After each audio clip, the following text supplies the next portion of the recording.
Que la grâce et la paix vous soient données de la part de Dieu notre Père et de la part de Jésus-Christ, notre Sauveur et notre Seigneur. Amen. Prions. Éternel, notre Dieu en Jésus-Christ, Père 3 fois saint. Seigneur, ce matin, je voudrais, Éternel, célébrer ton nom. Je voudrais te rendre une petite action de grâce. Je voudrais te dire merci, Seigneur. Car si tu n'avais pas été là de la nuit, nous ne serions pas vivants ce matin. Merci, merci Seigneur. Merci pour ton amour éternel. Merci Père pour tes compassions. Merci parce que notre Dieu, tu nous as Père encore manifesté de ton affection, Seigneur, en renouvelant en chacun de nous, éternel, ce matin, le nouveau souffle de vie. Merci. Que ton nom soit béni, éternel. Que ton nom soit élevé, maintenant et à jamais, au nom de Jésus. Amen.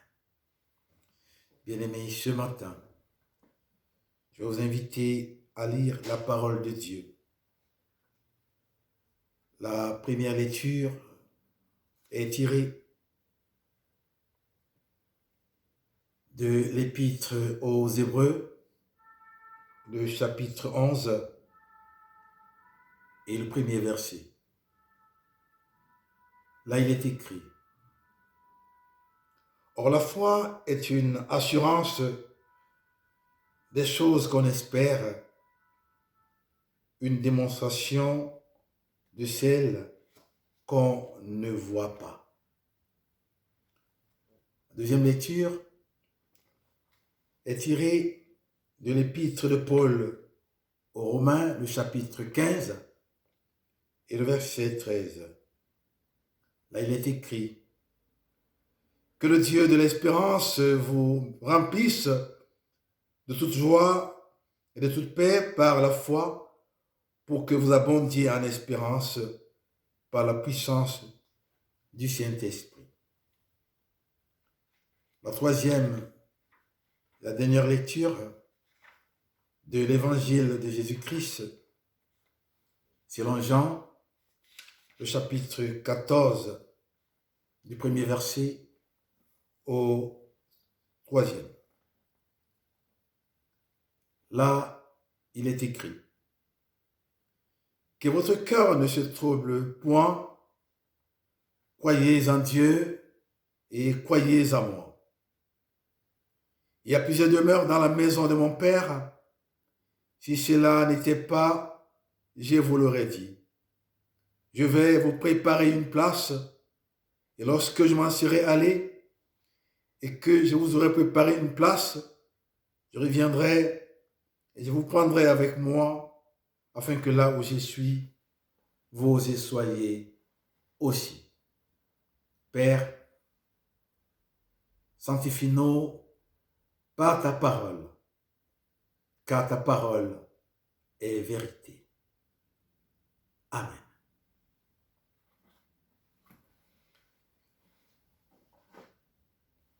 Prions, Seigneur. Éternel, ce moment, il est important parce que, Seigneur, je voudrais ouvrir ma bouche, éternelle, et parler de toi. Mais est-ce que je pourrais le faire, éternel, si tu ne m'ordonnes pas, éternel? Seigneur, si tu ne m'habites pas. Oui, éternel, non, je ne pourrais pas, Seigneur. Alors pourquoi, Père, je viens vers toi, te demander, ô éternel, de m'accorder, Seigneur, de ton intelligence. Oui, Père, investis-moi de ton autorité éternelle, me permettant, éternel, de m'adresser, Seigneur, à ton peuple. Au nom du Père, au nom du Fils et du Saint-Esprit. Amen.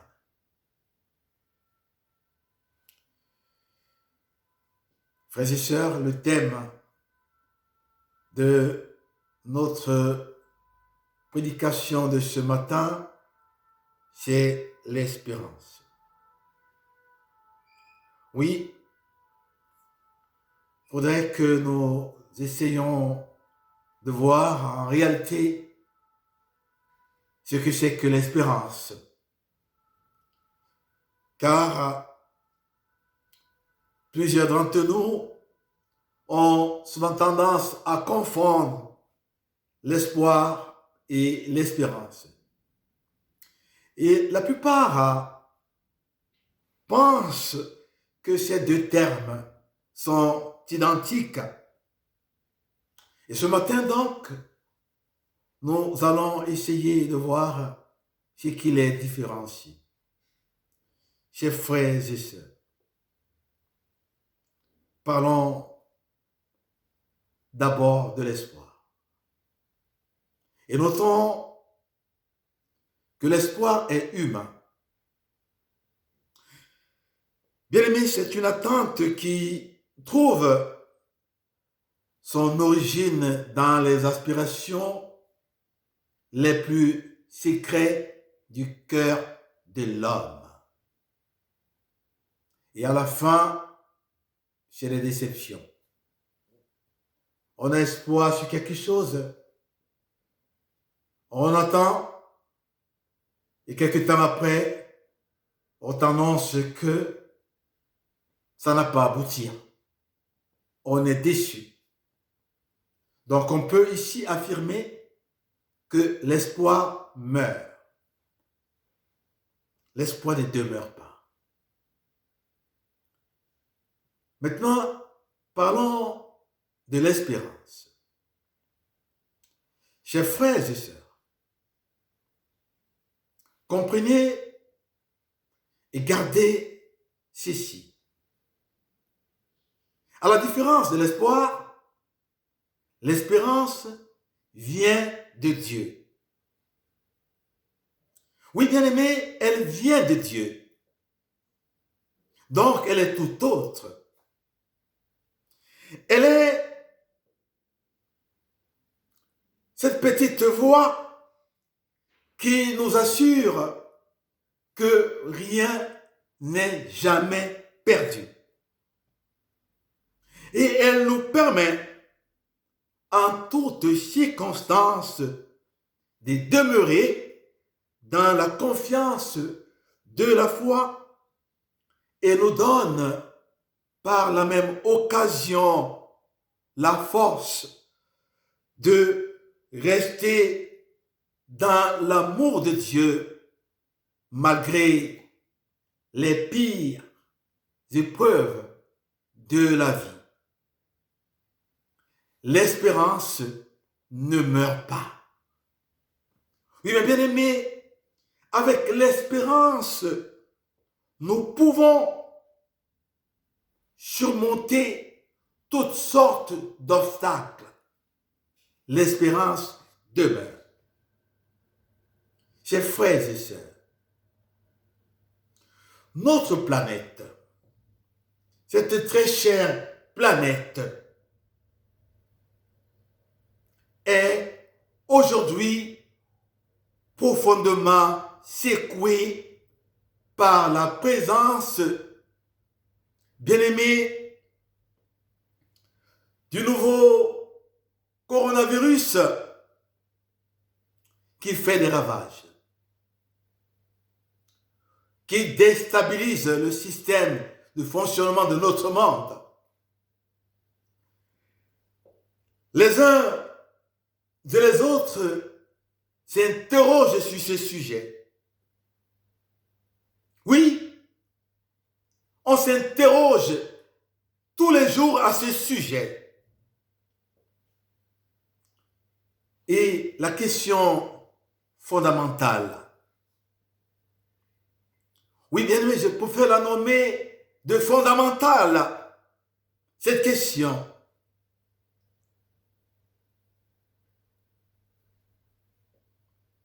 Est-ce que un jour, ça va s'arrêter? Est-ce que un jour, ça va s'arrêter? Mes bien-aimés, est-ce que ça va vraiment s'arrêter? Je voudrais vous dire, je voudrais dire à chacun et à chacune de se poser cette question. Néanmoins, la réponse que je voudrais vous donner ce matin, par rapport à la question de savoir si un jour ça va s'arrêter, je voudrais te dire à toi mon frère, je voudrais te dire à toi ma sœur, oui, ça va s'arrêter. Ça va s'arrêter.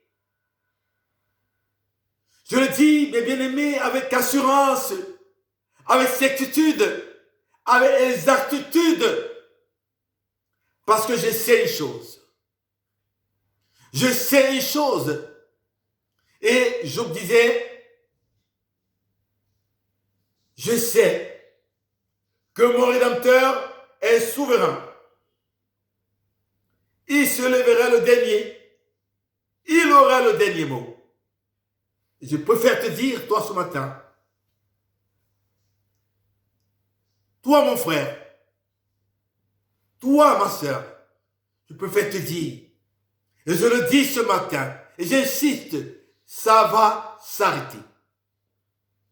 Car, note-le et garde-le. Rien dans ce monde, rien dans ce monde, ma bien-aimée, mon bien-aimé, rien dans ce monde ne peut surpasser les capacités d'agir de notre Dieu par notre Seigneur Jésus-Christ. Oui, en aucun moment, il ne faudrait jamais aller penser que dans ce monde, quelque chose pourrait surpasser les capacités d'agir de notre Dieu au travers de notre Seigneur Jésus-Christ. Non, c'est impossible. Même dans la détresse, dans la tribulation, dans la tristesse, nous ne devons en aucun moment croire que tout est fini. Mais nous devons tous les jours, avec détermination, mes chers frères et sœurs, avoir cette espérance en nous, car le Seigneur Jésus est véritablement, mes bien-aimés, l'espérance d'un avenir certain et assuré. Et donc, cette espérance devra nous habiter. Nous devons marcher. Nous devons, dans notre quotidien, toujours, bien-aimés, dire qu'en aucun moment, rien ne pourra surpasser les capacités d'agir de notre Dieu. Il en est au-dessus de tout. Il surpasse toutes choses. Oui, c'est lui qui a créé le monde. C'est lui qui gouverne le monde. Il a créé les hommes. Il a créé tous les hommes. Il a créé tout l'homme.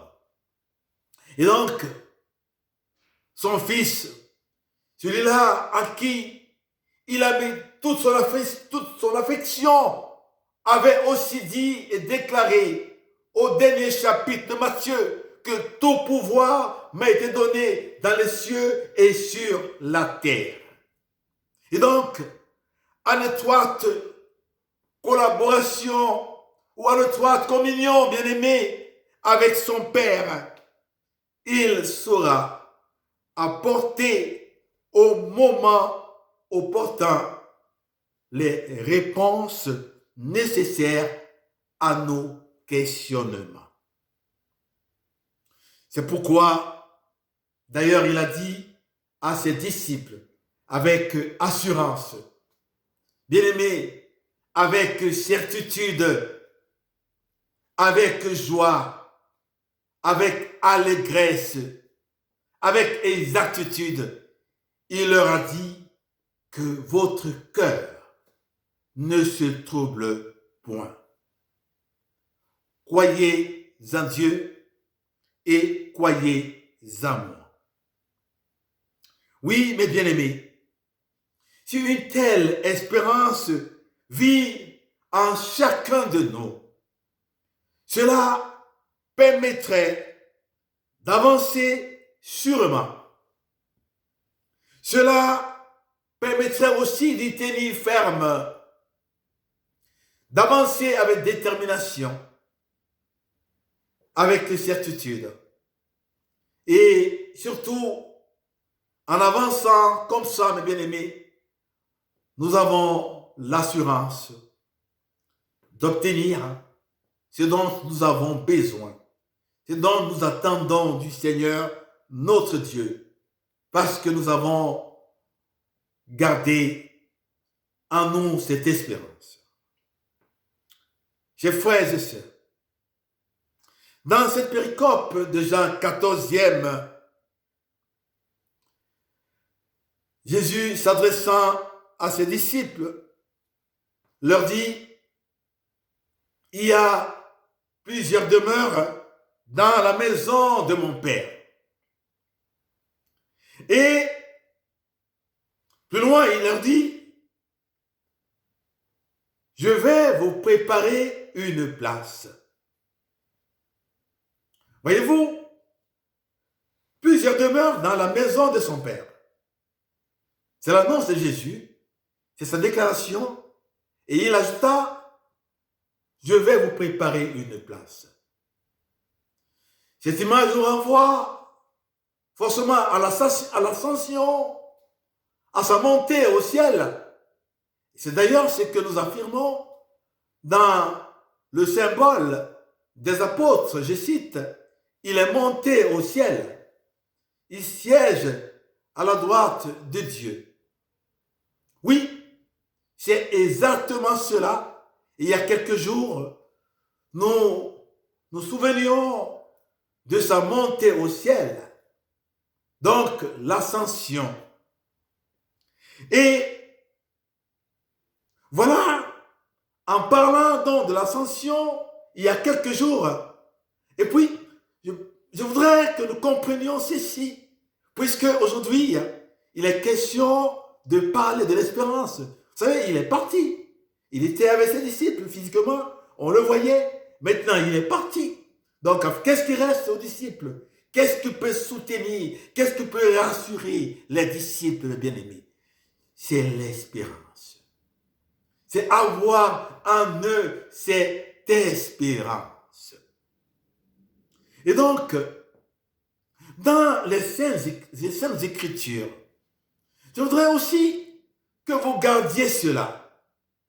Et que nous puissions tous les jours, bien-aimés, avoir cela à cœur. Comprenez la spécificité de l'espérance dans les Saintes Écritures est clairement d'encourager et de soutenir les croyants dans des multiples épreuves par lesquelles ils sont appelés à passer. Et c'est d'ailleurs ce que l'apôtre Paul affirme dans son épître aux Romains.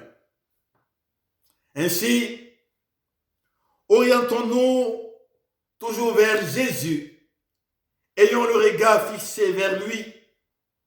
Il a dit que tout pouvoir lui a été donné dans les cieux et sur la terre. Et il a encore dit, il y a plusieurs demeures dans la maison de son Père. Et il a encore dit, je vais vous préparer une place. Alors, Ayons constamment le regard fixé vers lui et attendons avec patience.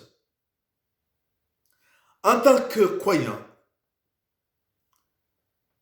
nous ne devons en aucun moment douter de sa parole, car il a dit, si vous demeurez en moi et que mes paroles demeurent en vous, demandez ce que vous voudrez et cela vous sera accordé.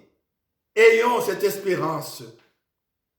Mais pour ajouter à cela, je dirais que nous devons tous les jours mettre notre foi dans le Dieu de l'espérance. Car avec son aide, nous y trouverons de multiples encouragements à espérer. Oui, mes bien-aimés, aussi gardez ceci pour que notre vie ici-bas soit en parfaite harmonie avec notre Dieu. Nous devons savoir que nous n'aurions pas seulement besoin de foi et d'amour, mais nous aurons aussi besoin d'une solide espérance. Et cela d'autant plus que les temps deviennent de plus en plus difficiles et compliqués dans notre monde. Face à cela, nous avons besoin d'une solide espérance. Croire que le Seigneur est là. Croire qu'il fera le reste. Il nous sortira des gouffres qui nous tiennent parce qu'il en est capable.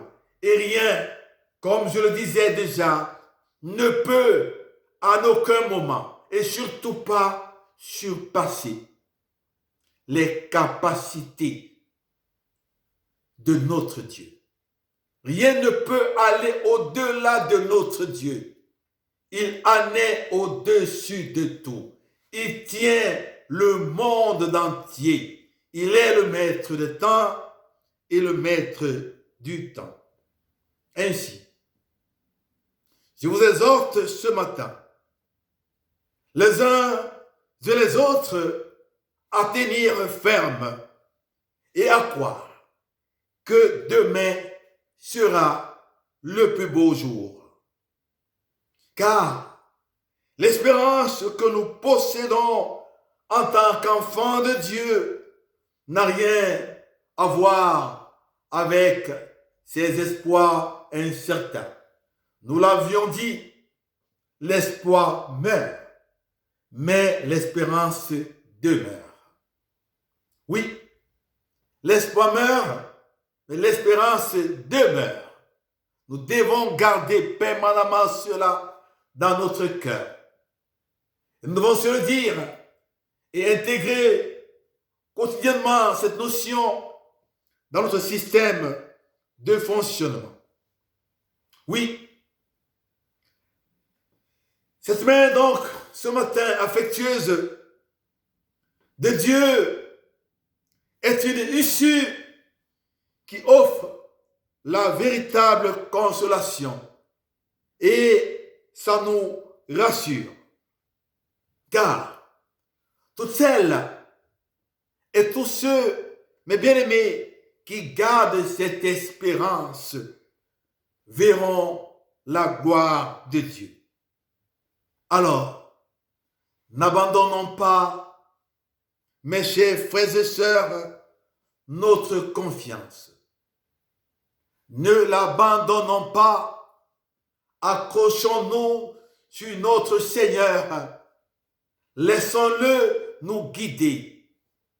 Laissons-le nous conduire. Il a promis les choses et il en est fidèle. Gardons cette espérance. Oui, quel que soit le problème qui se présente à nous, quelles que soient nos difficultés et nos peines, quels que soient nos soucis, frères et sœurs, en face de nous et dans notre cœur, nous devons savoir que nous avons avec nous Jésus. Lui, il est notre espérance. Alors, oui, ma chère sœur, mon cher frère, tu dois comprendre ce matin que rien, mes bien-aimés, ne peut t'empêcher d'aller plus loin si tu as avec toi le Seigneur. Et Paul disait, si Dieu est avec nous, qui peut donc être contre nous? Mon frère, ma sœur, osons donc ce matin croire que Jésus est présent à nos côtés, puisqu'il a promis dans le dernier chapitre de Matthieu, le verset 28, le chapitre 28, autant pour moi, et le verset 20, il déclare ceci: je suis avec vous tous les jours jusqu'à la fin du monde. Et dans le 3e verset de notre péricope de Jean 14e, il dit à ses disciples, afin que là où je suis, vous y soyez aussi. C'est pour dire qu'à aucun moment, notre Seigneur ne pourra nous abandonner.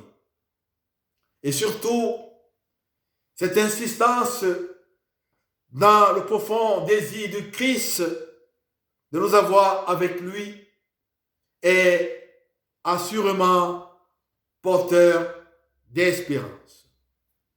Alors, mes frères et sœurs, osons le croire, même si nos yeux ne le voient pas. Croyons en cela. Oui, gardons cela. Ayons cette espérance. Accrochons-nous sur lui. Il veille sur nous. Il est au contrôle. Il dirige tout. Même si nos yeux ne le voient pas. Gardons cette espérance. Et dans le secret de notre cœur, mes bien-aimés, confions-lui tout ce qui nous habite. Livrons-nous à lui. Et surtout, abandonnons-nous à lui. Lui seul sera mener nos projets à bon port. Gardons cela. Gardons cette espérance. Croyons en cela. Ce monde est sous son contrôle. Il saura faire le reste. Et il nous sortira de ces situations qui aujourd'hui détruisent le monde, bouleversent le monde. Et même les problèmes personnels dans ta vie, ceux qui sont cachés au plus profond de toi, tes soucis, les difficultés de la vie, tu ne devrais en aucun moment, bien-aimé, te désorienter ou t'écarter de ton Seigneur. Mais surtout, il faudrait toujours te dire, oui, qu'effectivement, et cela est tellement vrai, que Jésus-Christ, ce Fils en qui Dieu a mis toute son affection, et celui-là qui a dit aussi, je suis avec vous tous les jours jusqu'à la fin du monde. Celui-là qui a dit qu'il va aussi nous préparer une place et qui a aussi dit que plusieurs demeures dans la maison de son Père. Il y a plusieurs demeures dans la maison de son Père. Celui-là saura, mes chers frères et sœurs, nous sortir de quelque situation que ce soit, car il en est l'espérance d'un avenir certain. Amen. Prions. Éternel, merci pour ta parole. Merci Seigneur parce que tu nous aimes. Merci pour ton amour. Merci pour tes enseignements. J'espère que nous puissions assimiler les merveilles de ta parole. Au nom de Jésus. Amen. Notre Père, qui es aux cieux, que ton nom soit sanctifié, que ton règne vienne, que ta volonté soit faite sur la terre comme au ciel. Donne-nous notre pain de ce jour. Pardonne nos offenses, comme nous pardonnons aussi à ceux qui nous ont offensés. Ne nous soumets pas dans la tentation, mais délivre-nous du mal, car c'est à toi qu'appartiennent le règne, la puissance et la gloire au siècle des siècles. Amen.